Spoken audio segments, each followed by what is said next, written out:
ఒక్కసారిగా అందరినీ కలిచివేస్తున్నటువంటి పరిస్థితి.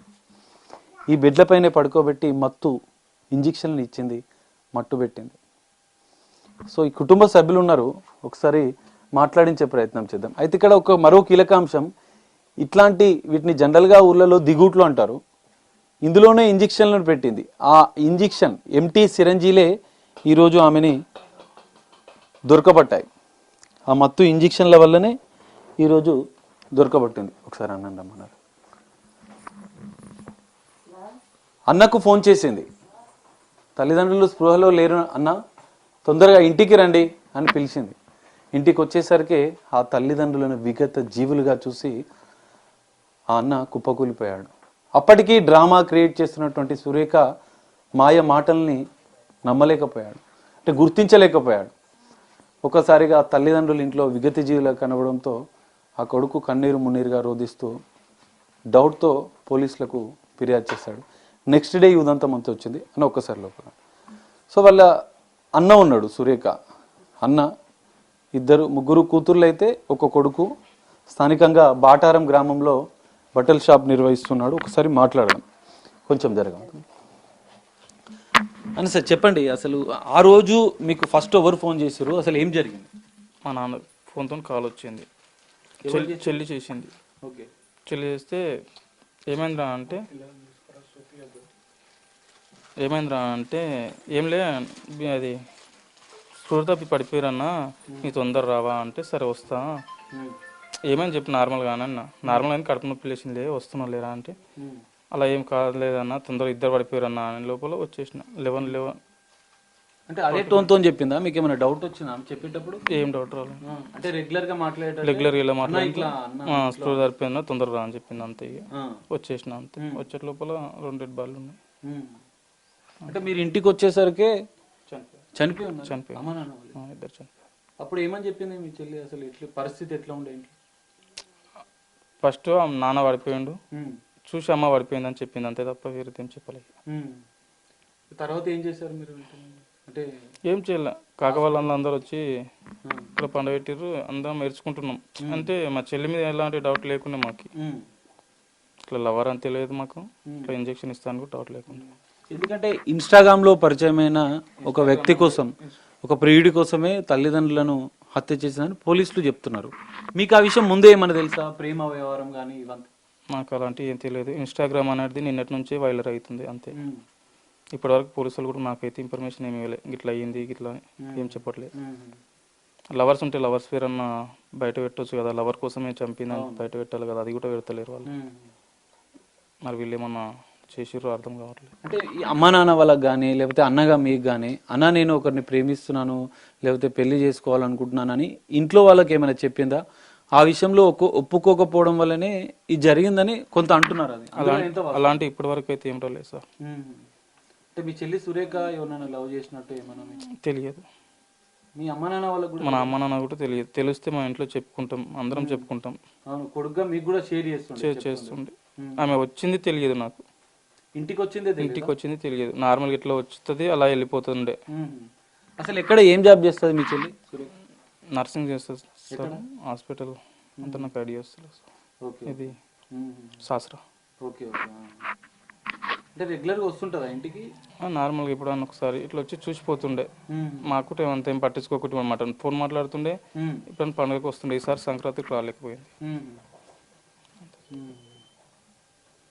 ఈ లవ్ అనేది క్రియేట్ అవుతుంది, పెళ్లి చూపులు నెక్స్ట్ డేనే ఉన్నాయి, వీళ్ళని మనం ఒప్పుకోకపోవడం వల్ల ఇంజెక్షన్ ఇచ్చి చంపింది అన్ని క్రియేట్ చేస్తుంది. పిల్లగానికి ఏం సంబంధం లేదు అని అంటే పిల్లగాని కోసం చంపింది. పిల్లగాన్ని ఏమైతే ఉండాలి కదా, వాళ్ళని కూడా జైలుకి వెళ్ళాలి కదా, వాళ్ళు వెళ్ళకుండా వాళ్ళని తప్పించేసి ఈమె ఒక్కదాన్ని తీసుకు. అసలు మీరేమనుకుంటున్నారు మరి? ఎందుకంటే మీ చెల్లి కన్న తల్లిదండ్రులనే మత్తు ఇంజెక్షన్లు ఇచ్చి ఎందుకు చంపాలనుకుంది అంటే మీరేం చెప్తారు? మాకే అర్థం కావట్లేదు. అలా డౌట్ అనేది ఇంజెక్షన్ అనేది డౌట్ ఇప్పటి వరకు రాలేదు. అంటే ఇంట్లో పోలీసులు సిరంజీలు, ఎంటీ సిరంజీలు స్వాధీనం చేసుకురంట, అవి మీరు అబ్జర్వ్ చేసిరా? చేయలే. దొరికా? ఎప్పటికీ తెచ్చి ఇస్తుండే కదా, జ్వరం వచ్చిన బాడీ పెయిన్స్ అని తెచ్చిస్తుండే. ఓకే, ఇంతకుముందు రెగ్యులర్ గా బాడీ పెయిన్స్ కాబట్టి అందుకోసం మేము కూడా అందుకోసమే డౌట్ డౌట్ వల్లే. అయితే రెగ్యులర్ గా నొప్పులకు ఇంజెక్షన్లు ఇస్తుంది, కానీ ఈసారి మత్తు ఇచ్చింది. గమనించలేదు. ఎందుకంటే కన్న కూతురు తెలియదు అట్లా ఫస్ట్ టైం కదా, ఎక్కడన్నా చూసి అటు వాళ్ళకి తెలిసినంటే అదే ఇట్లా కూతురు చేస్తా అని తెలుస్తుండే.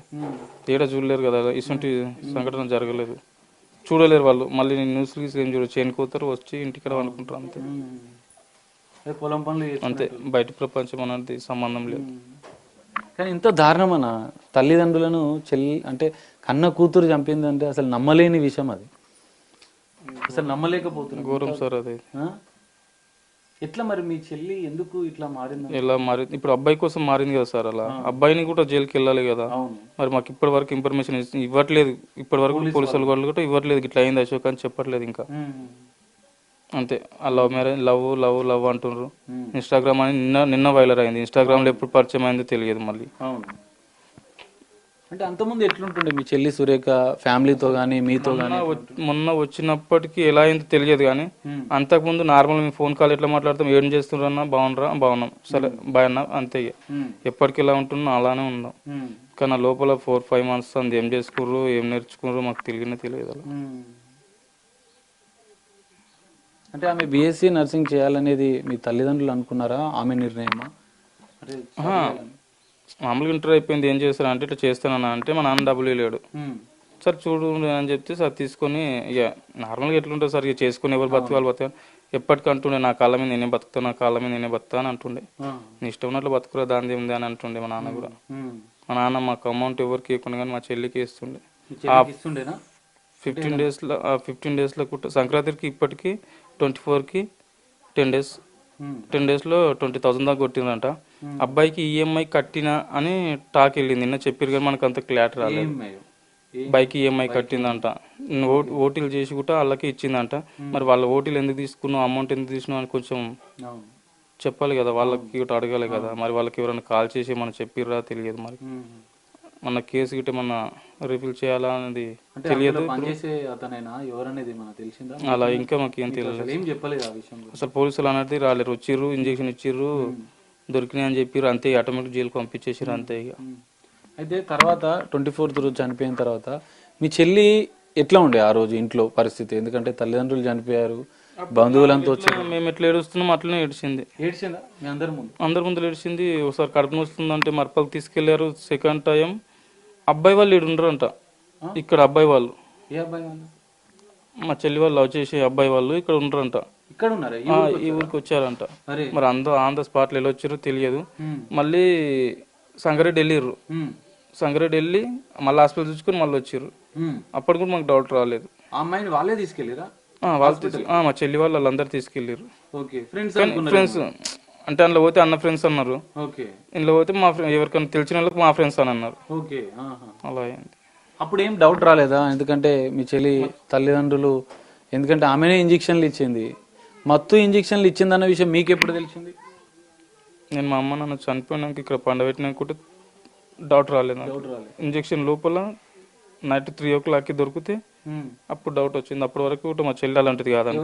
డౌట్ మా చెల్లి చెప్పిందంట ఎస్ఐకి చెప్పిందన్న. ఏమని చెప్పింది? ఇంజక్షన్స్ ఉన్నాయి లోపల అని చెప్పిందంట, గోడలో పెట్టినా అని చెప్తే అప్పుడు డౌట్ వచ్చింది అంతే. అప్పుడు కూడా అంత కాదుమో అని అనుకున్నా, అది తీసి చూపెట్టంగానే డౌట్ వచ్చింది. పోలీసులు వచ్చి ఎంక్వైరీ చేసిన డౌట్ రాలేదు నాకు. అయినా ఇంట్లోనే ఉన్నా. సిరంజీలు దొరికినప్పుడు చూపించిందా? ఇక్కడ కూర్చున్నా, చెల్లి చూపెట్టలే. పోలీస్ స్టేషన్ పక్కన ఏడుస్తుండే. మీ చెల్లిని పోలీసు వాళ్ళు ఎప్పుడు తీసుకెళ్లారు? ఆమె మీద ఎందుకు డౌట్ వచ్చింది? సిరంజీలు దొరికినాక ఎందుకు తీసినావు అంటే ఎవరు ఉండరు అంటే చెల్లె ఉండాని అన్నది. ఆమె వచ్చి ఇట్లా స్ప్రే చేసింది. స్ప్రే చేస్తే డ్రాప్ పడ్డది. 3 months అని మేము అనుకున్నాం. అప్పుడప్పుడు పెడతారు కదా, 3 months బ్యాక్ అమ్మ కడుపున వస్తుందని తీసిందేమో అని అనుకున్నాం. కానీ బ్లడ్ బ్లాక్ అయి పోతుంది కదా, అది కారింది బ్లడ్. కొత్తదని తెలిసినాక సార్ మళ్ళీ వచ్చిండు, సిఐ వచ్చి ఎంక్వైరీ చేసి తేల్చేసారు. కానీ ఇంత దారుణంగా కన్న తల్లిదండ్రులను చంపింది. ఇప్పుడు మరి మీ చెల్లికి ఎట్లాంటి శిక్ష పడాలంట? ఎలా శిక్ష అంటే నాకు అసలు ఎందుకంటే జైల్లోనే ఉండాలని అనుకుంటున్నా సార్ నేనైతే మొత్తం. లైఫ్ లాంగ్ జోలే ఉండాలనుకుంటున్నాను. ఇప్పుడు బయటకు వచ్చినా వేరే వాళ్ళకి ఇబ్బంది, అంతేనా? అందులో ఉంటే బెటర్ కదా సార్. ఇక ఆమె బతుకమ్మ ఉంటుంది ఎవరు వచ్చి వెళ్ళిపోతుంది. మాకే బాధ అనిపిస్తుంది, చెప్తున్నాను కదా సార్. చనిపోయిన కన్నా ఆమె జైలు ఉన్నకి బాధ. మీకు తెలియంగానే ఏమనిపించింది చెల్లెనే ఇదంతా చేసిందంటే? అసలు నేను అనుకున్నాను సార్ అసలు. ఎందుకంటే ఎవరు అనుకోరు జనరల్గా, ఇంట్లో వాళ్ళే ఇంత దారుణంగా చేస్తారని ఎవరు ఎక్స్పెక్ట్ చేయరు. ఇప్పుడు అబ్బాయి లవ్ చేసిన మ్యాటర్ ఉండంగా కూడా వాళ్ళని, అబ్బాయి వాళ్ళని కూడా పట్టించుకోలేరు పోలీసు వాళ్ళు. అంటే ఈమెనే పంపించేసాను కానీ వాళ్ళని కూడా పట్టించుకోవాలి కదా సార్. మరి వాళ్ళు ఏం చేశారు అనేది కూడా తెలియాలి కదా. ఇట్లా అయింది, మీ చెల్లి ఇట్లా చేసిందని ఇప్పటి వరకు మాకు ఇన్ఫర్మేషన్ అన్నది ఏం లేదు. అంతే, తీసుకెళ్ళారు, ఎక్కడ ఇచ్చారు ఇప్పటి వరకు మాకు ఏం తెలియలేదు, మేము ముఖమేం చూడలేదు. అంతే. మరి ఇప్పుడు పోలీస్ వాళ్ళకి ఏం చెప్తావు? మీ చెల్లికి ఎలాంటి శిక్ష పడాలి, దర్యాప్తులో పోలీసులు ఏం చేయాలనేది ఒక అన్నగా ఏం చెప్తావు? వాళ్ళు వస్తే కదా సార్ చెప్పడానికి. మీకు ఇట్లా మీ చెల్లి ఇట్లా చేసింది అని మాకు చెప్తే నేను ఏమైనా చెప్పగలుగుతా. వాళ్ళు ఇప్పటివరకు మాకు చెప్పలేరు, నాతో ఇప్పటివరకు ఏం మాట్లాడలేదు సార్.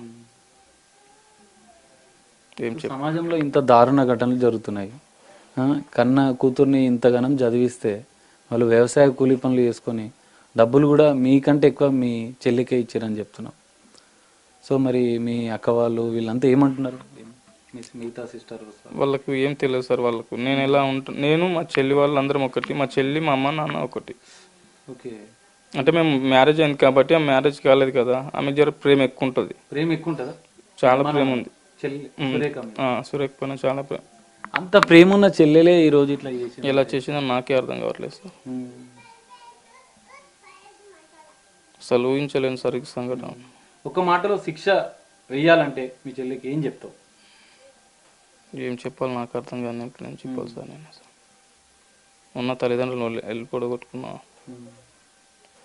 అసలు ఏం అర్థం కావట్లేదు సార్, ఇప్పటికీ అర్థం కావట్లేదు నాకు. సో ఇది ఈ పరిస్థితి. అన్న చెప్తున్న మాటలు వింటే మనకే ఎంతో హృదయ విదారకంగా అనిపిస్తున్నాయి. కన్న తల్లిదండ్రులనే చెల్లె హత్య చేసిందంటే నమ్మలేకపోతున్నానని చెప్తున్నాడు. ఒకసారి మిగతా కుటుంబ సభ్యులు కూడా ఉన్నారు, ఒకసారి మనం మాట్లాడించే ప్రయత్నం చేద్దాం. ఎందుకంటే ఇంత దారుణమైన ఘటన, ఇంత అమానవీయమైన ఘటన. ఒకసారి వాళ్ళ వదిన ఉంది, ఒకసారి జనరల్గా ఎట్లా ఉండే అమ్మ మీతోని సురేఖ మీతోని ఎట్లా ఉంటుండే? బాగానే మాట్లాడుతుండేనా మీతోని? బాగానే మాట్లాడుతుండే. ఏమని చెప్తుండే? ఆ రోజు మీరు వచ్చిరా 24వ తారీఖు ఇక్కడికి? ఆ రోజు మా ఆయన ఒక్కడు వచ్చిండు, సడన్ గా ఫోన్ చేసి ఆయన ఒక్కడు వచ్చిండు. మా ఆయన కూడా వచ్చి మీరు ఎప్పుడు వచ్చారు?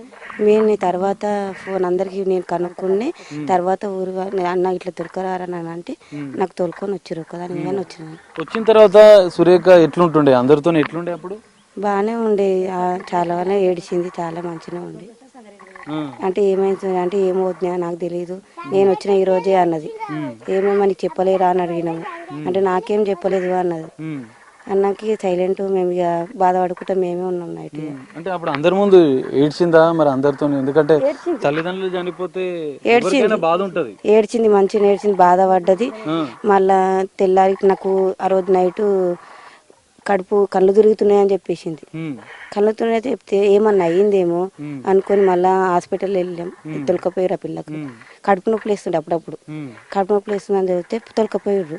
తొలకపోయి వచ్చిర్రు. వచ్చినాక మంచి ఆ టాబ్లెట్ వేసుకుంది, మంచిగా ఉండే. ఆ రోజు చెక్ చేసిర్రు మొత్తము. చెక్ చేస్తే అవి సిరంజీలు దొరికిండే సార్. ఎట్లా దొరికినాయో ఏమో. మేము సిరంజీలు దొరికినా కానీ అప్పుడప్పుడు ఇచ్చుకుంటారు కదా, పడేయలేదేమో. అత్తమ్మ చేనుకోతుంది కదా, వెళ్తుంది కదా, మర్చిపోయి పడేయలేదేమో అని మేము అనుకున్నాం. ఆ పిల్ల మీద డౌట్ వల్లే మేము పడలేము. కన్నా తల్లిదండ్రులు మీ ఆడబిడ్డ ఇంత దారుణంగా హత్య చేసింది, ఎట్లా శిక్ష పడాలి? ఏం తెలియకొచ్చింది కదా సార్, అందులో ఉంచాలి. మళ్ళీ వచ్చి మాకేమన్నా చేసి ప్రాబ్లం కాదు. భయం అవుతుంది నాకు. భయం అవుతుందా? మరి లవ్ అంటున్నారు, ఇవంతా అంటున్నారు, ఇవన్నీ తెలుసా? తెలీదు, ఎవ్వరికి తెలీదు, ఎవ్వరికి తెలీదు. సరేంజీలు దొరికితే కానీ నమ్మలేకుంటుంది. కానీ అన్ని మళ్ళీ ఈడగాని చెప్పలేదు. ఇచ్చినని చెప్తే అయిపోతుండ. అన్న వాళ్ళు అడిగిర్రు, అందరు ఊరి వాళ్ళు అడిగిర్రు, తెలీదు నాకు అని చెప్పింది. అందరు అడిగిరు.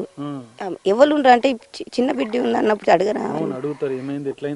అడుగుతారు. మేము ఉంటే మాలా అడుగుతారు. డౌట్ వచ్చింది, మరి అమ్మకేమైంది నాన్నకేమైంది అన్నారు. చెప్పలేదు పిల్ల.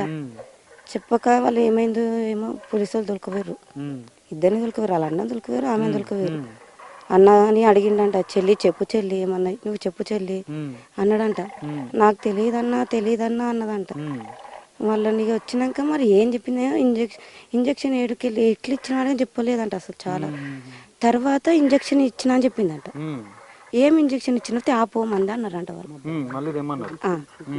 తెమ్మన్నారంట. అట్లా బతిమలాడిరంట చాలా. బతిమలాడినా కానీ చెప్పలేదంట పాప. ఎందుకు చెప్పలేదో తెలియసలేదు. చెప్పింది బతిని మార్పించుకుంటే మెల్లమెల్ల అన్నీ చెప్తుంది కానీ అప్పుడు చెప్పడుతుండే అన్న అడిగేటప్పుడు. డౌట్ అప్పుడే చెప్తే అయిపోతుండే కదా, ఇంతవరకు రాకుండే కదా. అన్నకి ఇట్లా తెలియక తీసిన అన్న ఏదో ఒకటి చెప్పేడుతుండే. చెప్పలేదు ఎందుకు, అదే తెలుస్తలేదు ఏమి. తర్వాత మళ్ళా నేను చంపినని చెప్తుందంట సార్. చెప్పిందట ఎట్లా చేసిందేమో మరి. సిరంజీలు దొరికిండే మళ్ళీ.